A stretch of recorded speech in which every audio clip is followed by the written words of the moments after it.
Qué gusto poder saludarles, queridos amigos. Qué bueno que nos acompañan en su programa Expresiones JA. Y en esta ocasión me acompañan Jacqueline Lira. y Abraham Martínez. gracias por estar con nosotros. Vamos a tener un tema importante, la ciudad llamada confusión. Jacqueline, ¿nos puedes decir cuál es el pasaje clave para el día de hoy? Claro, con gusto, pastor. El versículo lo encontramos en Apocalipsis, capítulo 17, versículo 14. Pelearán contra el Cordero, y el Cordero los vencerá, porque es Señor de señores y Rey de reyes, y los que están con Él son llamados, elegidos y fieles. Gracias. Hemos estado estudiando en las últimas semanas sobre el gran conflicto que se hace mención en el libro de Apocalipsis. Y prácticamente podemos decir que en Apocalipsis el gran conflicto se resume en el simbolismo de dos mujeres. Una vestida de sol, que está en Apocalipsis capítulo 12, y otra que tiene un vestido escarlata, rojo, una de blanco y una de rojo. Las mujeres en la Biblia siempre han tomado un asunto importante, ¿sí? Pero en esta ocasión es un símbolo, ¿sí? Las dos mujeres que vemos, la de blanco y la de rojo, son mujeres que simbolizan a dos situaciones distintas, particularmente de los seres humanos, ¿sí? Y el sorprendente símbolo de esta mujer que está vestida de sol en la deslumbrante gloria de Cristo, que se encuentra ahí, como lo dije ya en Apocalipsis capítulo 12, ella es fiel a su verdadero amor, que es Jesús, ¿sí? Entonces vamos a hablar sobre un grupo que representado por esta mujer, que es fiel a Dios, y otro grupo que representa a los que están en contra de Dios. Ahí lo representa como una esposa adúltera y que pues no le da tanta importancia a su marido.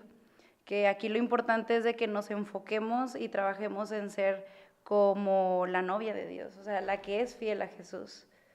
Claro que sí.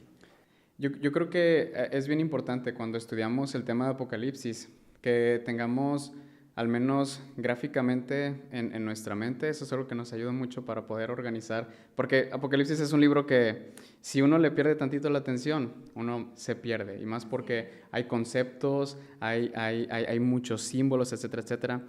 Y cuando vemos los dos elementos principales que tenemos en la lección de esta semana, que son dos mujeres, hay que tener en cuenta que está hablando acerca de temas espirituales, ¿no?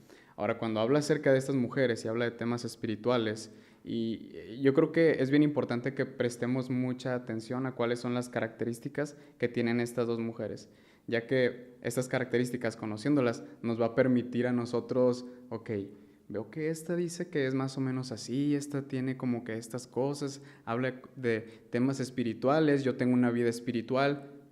¿En dónde se deposita mi vida espiritual? Claro. Abraham, ahorita mencionaste algo, hablaste de símbolos, y creo que debe quedar claro para los que nos están escuchando los que nos están viendo, que una de las reglas para entender el Apocalipsis es que lo local y literal en el Antiguo Testamento, en Apocalipsis cuando aparece, viene a ser simbólico y mundial. Por ejemplo, en este mismo estudio que estamos teniendo hoy, vamos a hablar de Babel, ¿sí? De esta gran ciudad Babilonia. Y la palabra Babilonia se deriva de Babel. Y entonces creo que inmediatamente viene a nuestra mente Babel, la torre de Babel, ¿sí? Sí. ¿Verdad? Y nosotros sabemos que Babel significa confusión. En la Biblia, cada vez que hablamos de Babel, de Babilonia, es confusión. Dios confundió las lenguas cuando aquel pueblo comenzó a construir esa gran torre, ¿sí? Y Dios confundió, y por eso Babel significa confusión. Así que cuando venimos a Apocalipsis y nos topamos con este nombre de Babilonia, que tiene que ver con la mujer escarlata, debemos pensar es confusión. ¿Sí? Hay algo muy interesante, porque al final de cuentas creo que cada uno de los símbolos que nosotros vemos, al final de cuentas tenemos que materializarlo a nuestra vida cotidiana. Y hay una definición que encontré acerca de Babilonia dentro del contexto de Apocalipsis. Y lo que encontré es que Babilonia, como se usa dentro del Apocalipsis, simboliza desde la antigüedad hasta el fin del tiempo a todas las organizaciones religiosas apóstatas y a sus caudillos. Es una definición bien interesante. Bien clara y bien directa. Vuélvela a repetir, por favor, porque para los que nos están escuchando ahí en Spotify. Ok, sale. Me gustaría aclarar, es una definición que encontré en el Comentario Bíblico Adventista, por si alguien más lo quiere buscar. Babilonia, como se usa en el Apocalipsis, simboliza desde la antigüedad hasta el fin del tiempo a todas las organizaciones religiosas apóstatas y a sus caudillos. Interesante, gracias. Es un tema interesante porque, es algo que me pasó a mí, a pesar de que tal vez encontramos todas las respuestas en la Biblia, positivas, claro, para seguir el camino de Dios. Ahorita usted, pastor, comentaba que esa palabra, Babilonia, crea confusión. Y de hecho a mí actualmente me crea cierta confusión, porque justo en la lección te está preguntando qué significa Babilonia, qué pasaría o qué pasó con Babilonia. Y pues yo no comprendía mucho. Ya ahorita con el comentario que dice Abraham, ya como que comprendo un poquito el significado pues de esa palabra. Exactamente, empieza a ser como que un clip, ¿no? Para poder comprender un poquito lo que ya va, lo que sigue después, ¿no? Lo que sigue después en la lección. Justamente lo que estás diciendo, Jacqueline, tiene que ver con dos sistemas opuestos, que es lo que decía Abraham, ¿sí?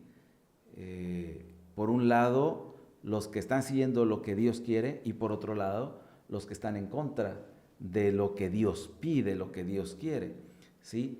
En estas profecías de Apocalipsis, Babilonia representa entonces un sistema religioso falso, ya lo dijo Abraham, ¿sí? Que tendrá características similares a la Babilonia del Antiguo Testamento, ¿sí?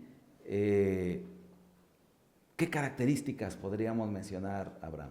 Acerca de la Babilonia antigua que ahora se presentan en este estudio. Pues algo muy interesante es que de inicio Babilonia era una nación que promovía mucho la idolatría, y de hecho posteriormente en la historia de Daniel pues vemos cómo pues se decreta una ley en la cual todas las personas tienen que inclinarse ante una imagen. Por lo tanto, una de las características que vemos es, para empezar, la idolatría. Cuando hablamos de idolatría, hablamos de voltear la mirada de Dios hacia otro lugar que pues no debería hacia ser. Un objeto, en este caso hacia Exactamente. un objeto. Puede ser ahí un punto importante, puede ser un objeto material o en madera o algo, un objeto material o hasta una persona misma. Uno mismo incluso. Ajá, o sea, uno mismo que también se puede idolatrar. Exactamente, a uno mismo, ese egocentrismo, o idolatrar a alguien más. O sea, poner esa palabra grandiosa que tenemos hacia nuestro Dios, hacia un ser humano aquí en la tierra. O sea, decirle, Él es la imagen de Dios. O sea, tenemos que tener cuidado con lo que vemos, con lo que pensamos y con lo que creemos también, ¿verdad? Porque el único Dios, dice en la Biblia que el único Dios es Dios, está... Y es el que merece nuestra adoración. Hemos venido estudiando las últimas semanas justamente sobre la adoración. Y ahorita Abraham acaba de mencionar este asunto de la idolatría, y creo que tú lo vienes a complementar, porque Abraham hablaba de la idolatría presentada con la imagen y que fue obligatorio, ¿sí? Y ahorita vamos a adentrarnos un poquito en eso, pero lo que Jacqueline está diciendo me llama también la atención, porque a veces entre la juventud particularmente, no, y aún los adultos también, idolatramos cosas. A veces idolatramos el trabajo, idolatramos artistas, Así es. idolatramos las redes sociales, idolatramos el teléfono, o sea, todo lo que ocupa el lugar de Dios es donde estamos nosotros en un problema de idolatría. Así es, justamente en la lección pasada, el video pasado que estuvieron aquí el pastor Aquino y Karen, es la hermana Karen, estaban hablando de un grupo que ahorita está mucho en tendencia en TikTok, en Facebook, en Instagram, Pluma, algo así. Hablaban, o sea, cómo ahorita los jóvenes, o sea, más bien los niños, o sea, empiezan el kinder hasta los adultos están idolatrando esa imagen, esa música. Y es importante que tengamos cuidado con eso, es lo que comentaba. Así que estos dos poderes antagónicos, uno que adora a Dios y uno que adora otra cosa que no es Dios. ¿Sí? Ahora, va a ocurrir algo, hay una sentencia en el estudio, ¿sí? El sistema eclesiástico caído tiene un alcance internacional. Satanás está enfurecido porque el evangelio se proclama a toda tribu, lengua y pueblo. ¿Sí? Y él está haciendo su mayor esfuerzo para tratar de direccionarnos en sentido contrario. Precisamente hay algo muy interesante, porque a lo largo de la Biblia, y yo creo que es algo que resalta mucho en el tema del Apocalipsis, hay que notar que la principal arma del enemigo es el engaño. El engaño, la disolución, el disfrazamiento de las cosas, etcétera, etcétera. Y cuando estamos hablando acerca de Babilonia y acerca de esta mujer vestida en color escarlata, podemos ver que se le describe con una palabra muy interesante que es fornicadora. Y me gustaría citar un poquito lo que dice la lección, porque la lección lo define como una unión ilícita. Una unión ilícita, un sistema eclesiástico caído. Creo yo que cuando un sistema que tiene que ver con creencias llega a este punto de contaminación, empieza a haber mucho peligro. Y la lección lo plantea de una manera muy, muy interesante, porque justamente prácticamente menciona el proceso de la fermentación religiosa. Dice que cuando el vino nuevo y puro del Evangelio se distorsiona y las enseñanzas de la palabra de Dios se sustituyen por las enseñanzas de las autoridades religiosas humanas, se convierte en el vino de Babilonia. Pero estamos encontrando una distorsión. Y ahí es cuando ya nosotros como cristianos, como seguidores de una fe, empezamos a correr mucho riesgo, porque nuestra fe se empieza a distorsionar. Y a veces incluso pensando que estamos haciendo lo bueno, resulta que no necesariamente lo estamos haciendo como tal. Y es donde hay confusión. O sea, como dice al principio, la página principal, el tema principal, una ciudad que crea confusión. Sí, una ciudad que crea confusión. Así es. De hecho, básicamente lo que estábamos diciendo en un principio, la Babilonia espiritual representa una religión que basa sus enseñanzas o que basa su doctrina o que basa sus principios en enseñanzas humanas y no en lo que Dios quiere que tengamos. Es una forma de religión, y quiero leer aquí un pensamiento, es una forma de religión hecha por el hombre, creada quizá por líderes religiosos brillantes, si bien brillantes, pero humanos. Pero se oponen al poder del Evangelio y de la iglesia que Jesús edificó, una iglesia construida sobre el amor y no sobre la violencia. Y vuelvo a lo que mencionaste en un principio, cuando se hizo obligatorio adorar aquella imagen. ¿Sí? Entonces ya no hay libertad. El detalle es que desafortunadamente hay iglesias cristianas, o en este caso la Babilonia espiritual, este movimiento religioso con poder político, vendrá para imponer, como se hizo en la Babilonia anterior, imponer una adoración que no es la verdadera, que no es la correcta. Como bien decía Jacqueline, hablamos la vez pasada sobre el sábado, por ejemplo, y hacíamos mención que el día de reposo, según la Biblia, es el sábado. El otro día hicimos un ejercicio con inteligencia artificial y le pusimos allí, según la Biblia, ¿cuál es el día que Dios espera que se adore? Y entonces dijimos, bueno, ahora que nos responda la inteligencia artificial con la Biblia, ¿no? Y clarito lo dijo. Así dice, el sábado es el día de adoración, según la Biblia, ¿ok? No tenemos por qué buscar por otro lado. Pero alguien que viene y te impone otro día para adorarlo es una filosofía humana, es una enseñanza humana. Y es lo que te está llevando a ser parte de la mujer escarlata. Así es, porque esa filosofía humana, esa creencia humana basa que se une la iglesia con el Estado. Es ahí donde crea la mayor confusión todavía, porque ahí ya Dios no está tomando el papel, lo está tomando el hombre, porque pues el hombre sí lo dijo. Y es un tema muy importante lo que usted comenta ahorita del descanso, ¿verdad? Porque incluso, como le comento, yo tengo poquito aprendiendo este tema de Apocalipsis, es un poco complejo para mí, pero si lo quiero como que entender rápido o fácil, les invito a que vean un calendario. Incluso en el calendario empieza domingo, lunes, martes, y empiezan así los días, ¿no?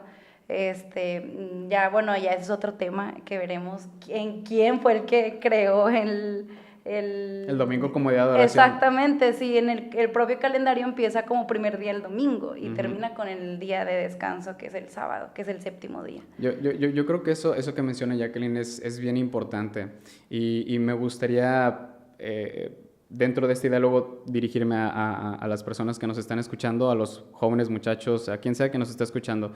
Hay que tener bien en cuenta que este es un futuro próximo, más próximo de lo que nos podemos imaginar, incluso con la posibilidad de que ya estemos entrando en todo esto. Y de hecho ya estamos entrando en todo esto. Sí, fíjate, ahorita que estás diciendo eso es importante y déjame, los que nos están viendo y escuchando, muchas veces nosotros como adventistas siempre hemos hecho cuadros y diciendo va a pasar esto y luego va a pasar esto y luego va a pasar aquello. Por ejemplo, estamos esperando una ley dominical, ¿sí? Pero quiero decirte que la ley dominical ya está. En México tenemos ley dominical. Ustedes vayan a la ley de México y se van a dar cuenta, en la ley del trabajo dice que el día obligatorio de descanso es el domingo. Esa es una ley dominical, ¿sí? Pero a veces estamos esperando, no, sí, claro, llegará el momento en que un movimiento religioso tomará el estandarte y entonces lo hará obligatorio. Así es. ¿Sí? Apocalipsis, en el tema que estamos viendo hoy, es un llamado urgente al compromiso. Y está resumido con estas dos mujeres. ¿Sí? Y aunque a veces pareciera que el pueblo de Dios será derrotado en este conflicto, al final Dios le dará la victoria a la iglesia, a su novia, a la que no ha fornicado, a la que se ha mantenido, la que le ha mantenido fiel, exactamente. Bien, sin embargo, es un llamado porque también en la Babilonia hay gente, hijos de Dios, fieles, que no han doblado la rodilla, que están confundidos quizás en este momento, pero que cuando escuchen una verdad bíblica y les digan esto es por aquí, entonces tomarán la decisión.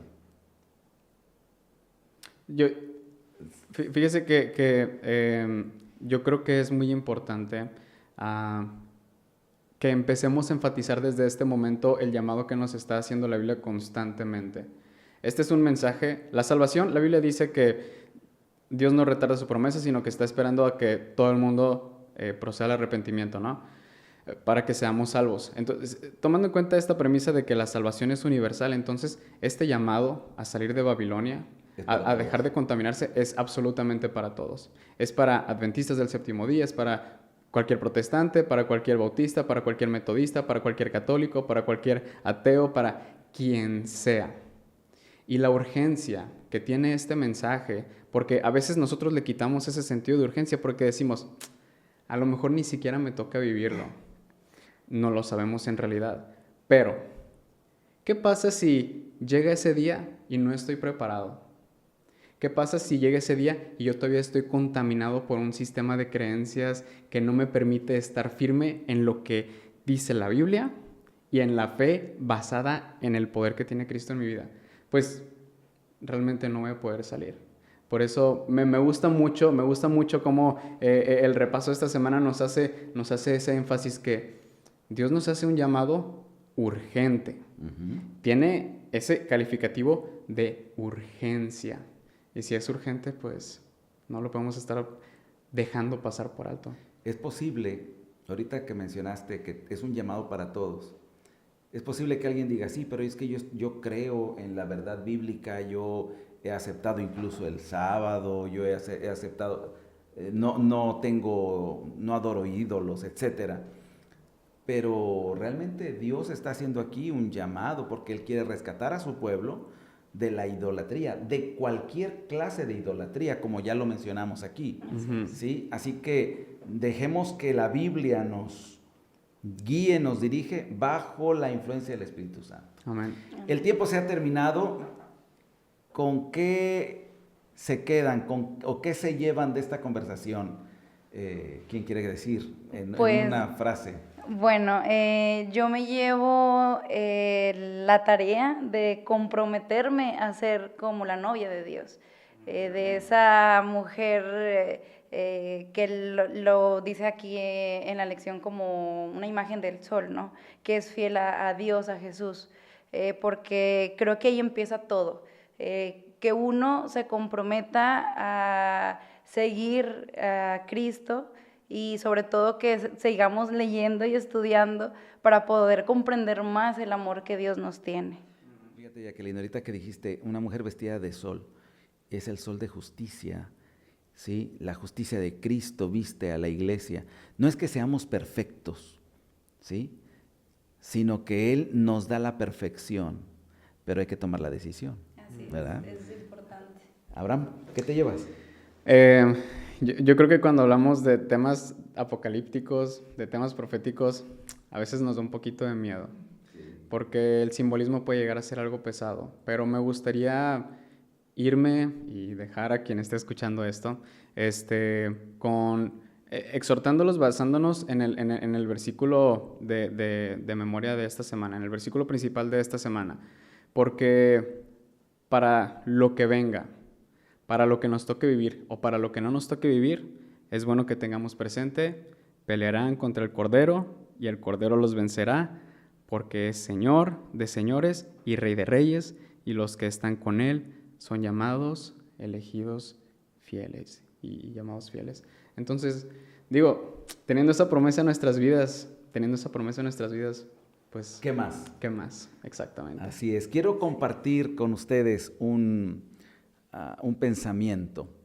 Dice, Cristo nunca debiera estar alejado de nuestra mente. Si Él es el Cordero, si Él es quien nos salva, si Él es quien nos da su justicia, si Él es quien nos perdona, ¿por qué pensar en algo más? Tú que nos miras, que nos estás escuchando, quiero invitarte a una reflexión. Piensa en tu vida. ¿Qué es lo más importante? ¿A qué le estás dedicando más tiempo?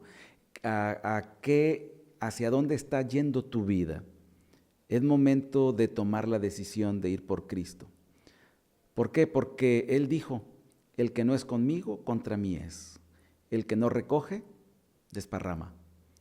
Y alguien puede decir, no, pues yo me quedo en medio. No, Él ya lo dijo. Él dijo, si no estás conmigo, estás en contra mía. De manera automática te pasas al otro lado. Así que, queridos amigos, que el Señor nos dé la fuerza para tomar la decisión correcta. Vamos a orar. Jacqueline, ¿quieres orar para terminar? Claro. Cerramos nuestros ojos.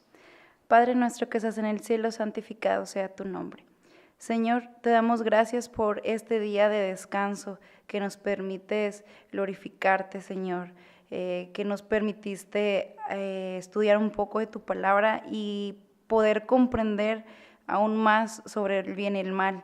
Y claro, permítenos seguir tus pasos y ayúdanos a nunca soltarte, porque tú nunca nos sueltas, pero a veces nosotros sí. Así que ayúdanos a nunca soltarte, Señor, para poder que nos ayudes a dar esa sabiduría, ¿verdad? Para no soltarte, pues en nuestra vida, Señor. Que tú seas el primordial sostén de nuestra vida y de nuestras familias. Te lo pedimos en el nombre de tu Hijo Jesucristo. Amén. Que el Señor les bendiga. Hasta luego.